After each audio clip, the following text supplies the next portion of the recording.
Good morning friends. आज हम लोग बायोलॉजी के चैप्टर 1 स्टडी करेंगे। क्लास 10th के बायोलॉजी चैप्टर 1 लाइफ प्रोसेस। हमारा मेन उद्देश्य रहता है कि हम एक एक लाइन को पढ़ें, समझें और फिर आगे बढ़ें।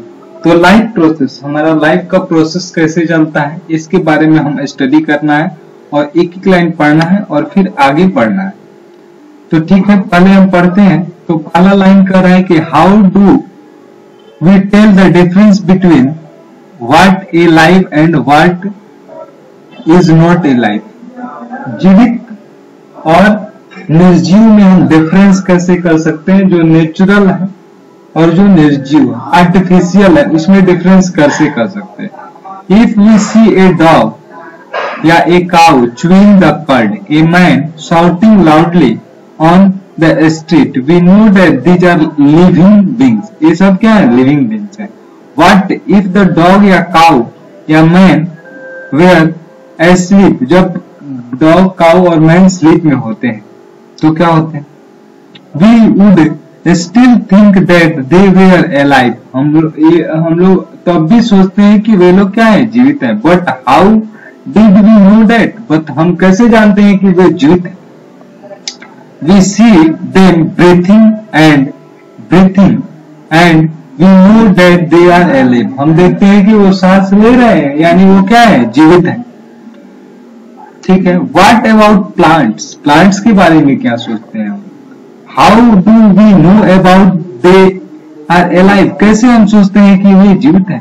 We see them green। हम उनको हरा देखते हैं। Some of us will say, कुछ लोग कहते हैं कि हम उसको हरा देखते हैं तो जानते हैं कि जीवित है। But what about the plant that have leave of colour other than green? अगर जिस प्लांट का या लीफ का कलर ग्रीन नहीं हो तो उसके बारे में हम क्या कर सकते हैं? They grow over time. वे टाइम के साथ ग्रो होंगे। So we know that they are alive. हम लोग जानते हैं कि, और हम लोग कहते हैं कि वो कुछ समय के साथ ग्रो करेंगे लेकिन वो जीवित है। Some will say, in other words, we tend to think of some short movement। हम अदर वे दूसरे शब्दों में कह सकते हैं शॉर्ट मूवमेंट, थोड़ा सा मूवमेंट होगा यानी वो बढ़ेगा, ऐसे उसका मतलब है कि वो जीवित है। आइदर ग्रोथ रिलेटेड भी बढ़ सकता है, उसके लंबाई की चौड़ाई भी बढ़ सकते हैं, या नॉट एज कॉमन एविडेंस या being life but a plant that not visibly growing. एक प्लांट जो है उसका ग्रोथ जो हम लोग विजिबल नहीं कर सकते हैं, देख नहीं सकते हैं, not visibly growing. A plant that growth is not visibly, कहां पे थे? हाँ,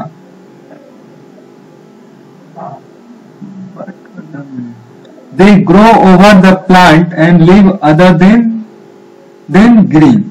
they grow over the time, so we know that they live।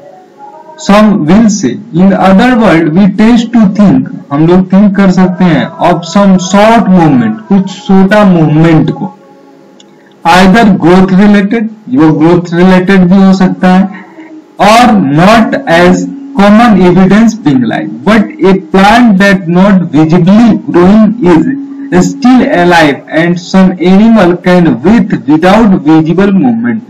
बिना visible movement के वे breathe कर सकते हैं, can breathe without visible movement। so using visible movement as the defining characteristic of the life is not enough।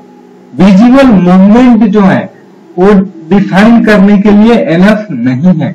तो ये line जो है हमारा इंपोर्टेंट है। ये लाइन क्या है? इंपोर्टेंट है कि हमारा विजिबल मूवमेंट जो है वो हमारे लाइफ जीवित है या निर्जीव है उसको करने के लिए visible movement for defining the characteristic of the life is not enough. Visible movement जो हमारे लाइफ को कैरेक्टराइज करता है वो एनफ नहीं। ठीक है। उसके बाद है movement over very small scale will be invisible to the naked eyes. यानी मूवमेंट बहुत छोटे स्केल पे हो तो हम नेक्ड आई से नहीं देख सकते हैं। movement of molecule, for example, is the invisible molecular movement necessary for life? क्या invisible जो अदृश्य movement है वो हमारे life के लिए जरूरी है? If we ask the question to the professional biologist, they will say yes. वो कहेंगे कि हाँ. In fact, the virus do not show any molecular movement in them until they infect some cell. वो कोई मूवमेंट नहीं दिखाते हैं, फिर भी वो सेल को वायरस क्या कर सकते हैं? इन्फेक्ट कर सकते हैं. And that is partly why there is a controversy about whether they are truly alive या नॉट. इसलिए कंट्रोवर्सी रहता है कि वायरस के बारे में कि वो ट्रूली अलाइव है या नहीं है. ठीक है ना. And partly why there are controversy about whether they are truly alive या not. इसलिए हमको कंट्रोवर्सी रहता है कि वायरस जो है ट्रूली अलाइव है या नहीं है. Why the molecular movement needed for life? क्या मोलिकुलर मूवमेंट लाइफ के लिए हमारे नीडेड है? We have seen in earlier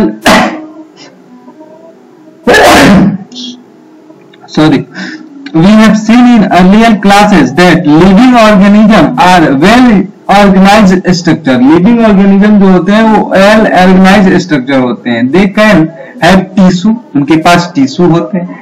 Tissues have cell, tissue में सेल होते हैं. Cell have similar component in them and so on. और इस प्रकार के टिश्यू होंगे, टिश्यू में सेल होंगे, सेल में डिफरेंट प्रकार के कंपोनेंट होंगे, so on. Because of the effect of the environment, this organized order of the nature of living structure is very likely to keep breaking down over the time. Time के साथ क्या होते हैं? Break भी होते रहते हैं molecules. If order break down, the organism will no longer alive. अगर order break down हो जाएगा तो alive नहीं होगा molecules. So living creature must keep repairing and maintaining their structure. तो जो हमारे मॉलिक्यूल टूटते हैं उसके स्ट्रक्चर का क्या होता है? रिपेयर भी होते रहता है. हमारा जो क्रिएचर है, जो भगवान है, गॉड ने हमको बनाया, हमको ऐसे बनाया कि इसका मेंटेनेंस भी होते रहता है. Their structure, since all the structure are made up of the molecule, सारे स्ट्रक्चर मॉलिक्यूल से बने होते हैं. They must move molecule around all the time. They must move molecules around all the time. फिर आगे चलते हैं हम लोग.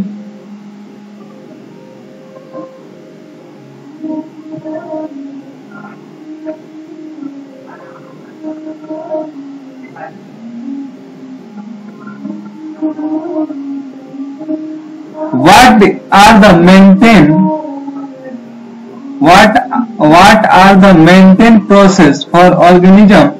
Let us explore. कैसे हमारा ऑर्गेनिज्म मेंटेनेंस होता है उसको हम पढ़ेंगे. What are the life process? यहाँ से हमारे चैप्टर का मेन चीज शुरू होता है. What are the life process? हमारे लाइफ का प्रोसेस क्या है? What are the life process? यहाँ से हमारा मेन चैप्टर स्टार्ट होता है. The maintenance function of the living organism must go on even when they are not doing any particular. जब कोई आदमी काम नहीं भी करता है ना तो भी हमारे शरीर में जो है मोलिक्यूल टूटते रहते हैं और उनका मेंटेनेंस जो है होते रहता है. क्या होते रहता है? मेंटेनेंस होते रहता है. even we just sitting in, अगर हम जस्ट सिटिंग भी है, बैठे भी है, sitting in class, even we just sleep, अगर हम स्लीप सोए भी है, अगर हम सोए भी है, बैठे भी है, अगर हम बैठे भी हैं, सोए भी हैं, this maintenance job has go on and the process which together perform the maintenance job is called life process. तो life process का डेफिनेशन क्या हो गया? मैं एलो से अंडरलाइन कर देता हूं. The process which together perform the maintenance job are the life process. Life process क्या होता है? जिसमें मॉलिक्यूल टूटते हैं, ऐसा प्रोसेस जो मिलके हमारे शरीर का मेंटेनेंस करे, उसको हम लोग क्या बोलेंगे? लाइफ प्रोसेस बोलेंगे। मेंटेनेंस जो हो उसको हम लोग क्या बोलेंगे? Life process. Since this maintenance process are needed to prevent the damage, ये मेंटेनेंस प्रोसेस क्या करते हैं? Needed to prevent the damage and break down energy is needed for them, इनके लिए break down energy is needed for them, इनके लिए break down energy जो है तोड़ने के लिए एनर्जी भी चाहिए। The energy comes from the outside, अब ये एनर्जी आएंगे कहां से? तो outside the body of individual organism, प्रत्येक ऑर्गेनिज्म में ये आउटसाइड से आते हैं। So we must be a process to transfer the source of energy from outside to the body of organism which we call food, इसलिए हमको तो energy चाहिए, मेंटेनेंस करना है, हमको तोड़ना है, जोड़ना है, तो ऑर्गेनिज्म के पास क्या होना चाहिए? हमको एनर्जी चाहिए। तो एनर्जी आएगा कहां से? बाहर से आएगा। बाहर से किस रूप में आएगा? तो हमारे फूड के रूप में आएगा। And this process is commonly called nutrition. तो हमको एनर्जी चाहिए क्योंकि हमारे शरीर का मेंटेनेंस करना है। अब मेंटेनेंस हमारे शरीर को करना है तो ये एनर्जी आएगी कहां से? तो ये एनर्जी जो है हमारी आएगी फूड के थ्रू, और फूड के थ्रू ये एनर्जी आएगी। तो इस प्रोसेस को हम क्या बोलेंगे? एनर्जी को लेने के प्रोसेस को हम लोग क्या बोलेंगे? Nutrition. Nutrition which we call food to the inside, a process is known commonly called nutrition. If the body size of the organism is grow, additional raw material will also needed from the outside. अगर हमारे body का side इन organism के body का side grow होगा, body size grow होगा, तो हमको additional raw material और भी रॉ मटेरियल चाहिए, will needed from outside. Since life on earth depend on the carbon based molecule, हमारा लाइफ जो है अर्थ पे जो डिपेंड कर रहा है वो कार्बन बेस्ड मोलिक्यूल पे डिपेंड कर रहा है। कार्बन के जो भी मोलिक्यूल्स होते हैं उस पे डिपेंड कर रहा है।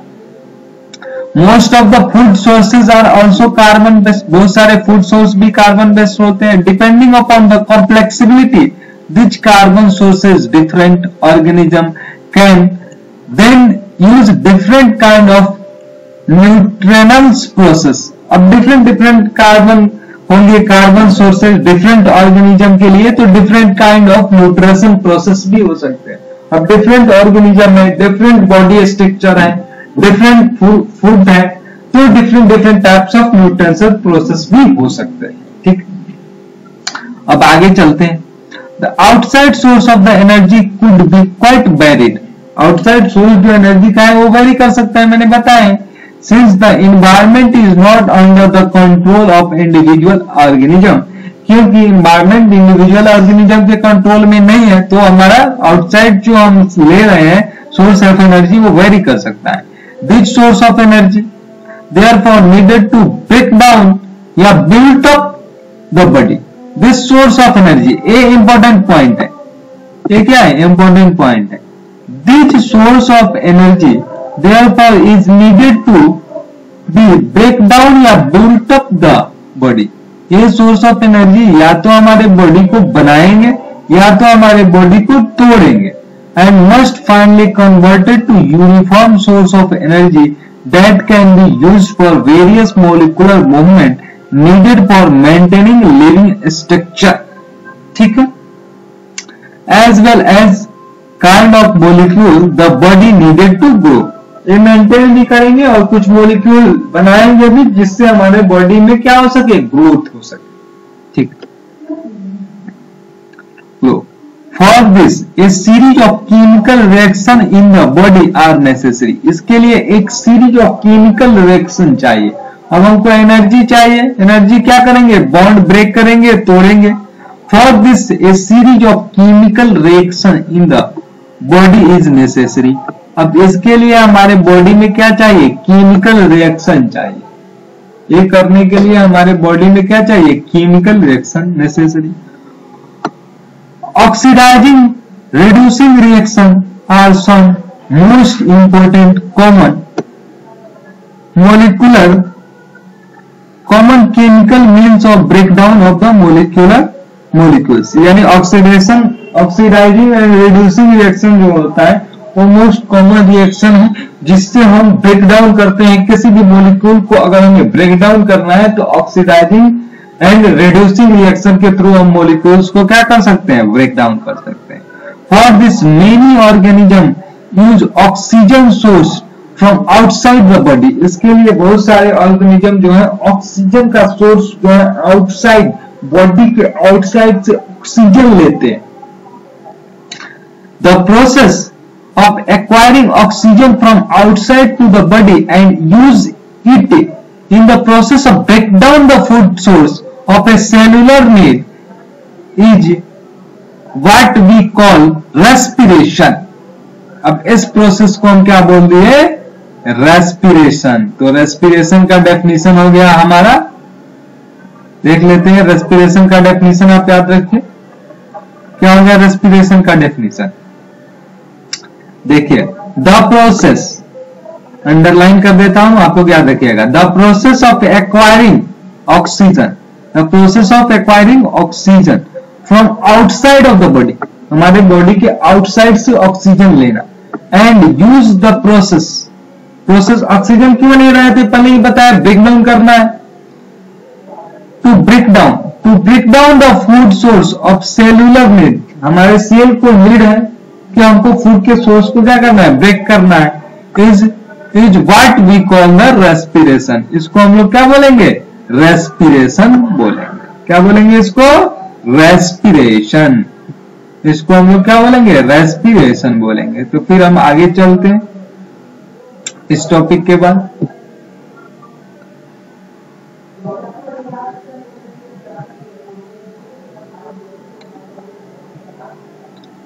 अब in case of a single cell organism no specific organ of taking food, अगर सिंगल सेल ऑर्गेनिज्म में एक ही सेल है तो कोई ऑर्गन उसके पास नहीं है, स्पेसिफिक ऑर्गन नहीं है। जैसे हमारे पास तो माउथ है स्पेसिफिक ऑर्गन फूड को लेने के लिए, लेकिन उसके पास कोई स्पेसिफिक ऑर्गन नहीं है to taking food. Exchange of gases या रिमूवल ऑफ वास्ट में be needed because of the entire surface of the organism is in contact with the environment। But what happens when the body size of the organism increases and the body size become more complex? क्या होता है जब body का size जो है वो increase करता है और बॉडी हमारा मोर कॉम्प्लेक्स हो जाता है।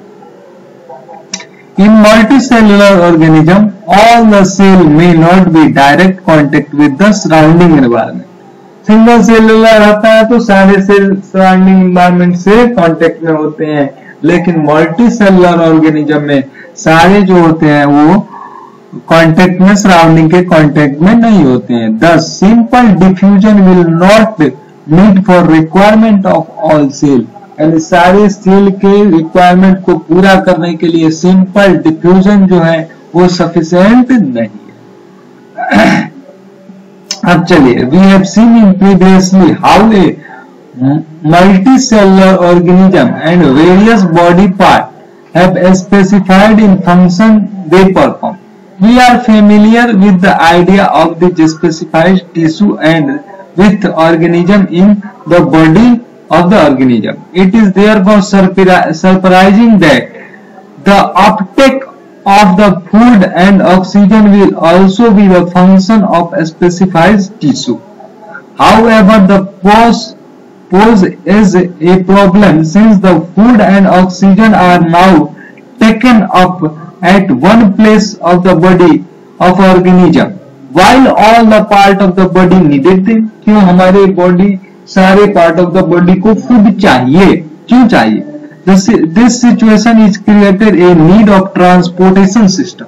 और देखिए, हमने भोजन कर लिया, ब्रेक डाउन करने के लिए भी रेस्पिरेशन भी हो रहा है, लेकिन भोजन जो हमारा फूड जो है वो हमारे बॉडी के सारे पार्ट को चाहिए। अब सारे पार्ट को बॉडी के चाहिए तो उसके लिए एक हमको क्या चाहिए, this situation create to lead the transportation system. तो पहले क्या हुआ, न्यूट्रिशन हुआ, मैंने खाया, न्यूट्रिशन हुआ, उसके बाद रेस्पिरेशन हुआ, जो खाया उसको तोड़ दिया यानी ब्रेक डाउन कर दिया। पहले न्यूट्रिशन खाया, फिर जो खाया उसको ब्रेक डाउन कर दिया, तोड़ दिया। तोड़ने के लिए क्या चाहिए था, तो ऑक्सीजन चाहिए था। ऑक्सीजन चाहिए था, ऑक्सीजन कहां से आया, रेस्पिरेशन प्रोसेस के थ्रू हो गया। तो न्यूट्रिशन हो गया, ब्रेकिंग के लिए रेस्पिरेशन भी हो गया। अब रेस्पिरेशन ब्रेक फूड तो गए, लेकिन हमारे सारे बॉडी को चाहिए फूड, सारे बॉडी के हर एक पार्ट का रिक्वायरमेंट है, तो हमको एक ट्रांसपोर्टेशन सिस्टम भी चाहिए जिससे कि हमारा फूड सारे पार्ट में क्या हो सके, सप्लाई हो सके। System carry the food and oxygen from one place to another place, एक प्लेस से अनदर प्लेस में बॉडी में ऑक्सीजन और फूड जाए। When the chemical reaction used for carbon source and oxygen for the energy generation, they create byproduct that is not only useless for the cell of the body but could be harmful. जब कोई भी chemical reaction होता है तो कुछ by product बनते हैं और यूजलेस सब्सटेंस बनते हैं जो कि हमारे बॉडी के लिए नेसेसरी नहीं है और सेल के लिए। These vast byproduct therefore needed to remove from the body and discarded outside, and this process is called excretion. तो इस प्रोसेस को एक्सक्रीशन कहते हैं। तो एक्सक्रीशन का भी डेफिनेशन हो गया, waste product are therefore needed to remove from the body, discarded outside the process is called excretion. Again if we basic rule of the body, तो पहले क्या हो गया, न्यूट्रिशन हो गया, फिर रेस्पिरेशन हो गया, फिर ट्रांसपोर्टेशन हो गया, फिर एक्सक्रीशन हो गया, यानी मल जल निकल गया। ठीक है, अब चलिए आगे चलते हैं हम। Again the rule of the body, design in multicellular organism are followed as specified tissue for excretion will develop, which means that the transportation system will be needed to transport waste away from the cell to the excretory tissue के लिए हमको फिर transportation चाहिए vast product को transport करने के लिए। Let us consider this various process so essential to maintain the life one by one. तो हम सारे प्रोसेस को वन बाय वन पढ़ेंगे, न्यूट्रिशन को, फिर रेस्पिरेशन को, फिर ट्रांसपोर्टेशन को, फिर एक्सक्रीशन को। तो सारे को हम एक एक करके ये सारे टॉपिक को पढ़ेंगे। पहले हमने सारे का डेफिनेशन पढ़ लिया, सारे का ओवरव्यू ले लिया, इस चैप्टर का ओवरव्यू पूरा ले लिया। अब हम एक एक करके सारे टॉपिक को डील करेंगे। ठीक है, तो थैंक यू दोस्तों, इस लेक्चर में इतना ही रहने देते हैं। नेक्स्ट लेक्चर में मिलेंगे, न्यूट्रिशन से स्टार्ट करेंगे। हमारे लेक्चर में बने रहिए। बायोलॉजी का ये पहला लेक्चर है, बायोलॉजी का मैं सीरीज स्टार्ट कर रहा हूँ। ये बायोलॉजी का चैप्टर चलते रहेगा और आपके सारे लेक्चर मिलते रहेंगे। हमारे चैनल को सब्सक्राइब करें, शेयर करें, लाइक करें, ताकि हमारा मनोबल बढ़े और हम ज्यादा से ज्यादा लेक्चर बनाने के लिए प्रेरित हो सके। Thank you.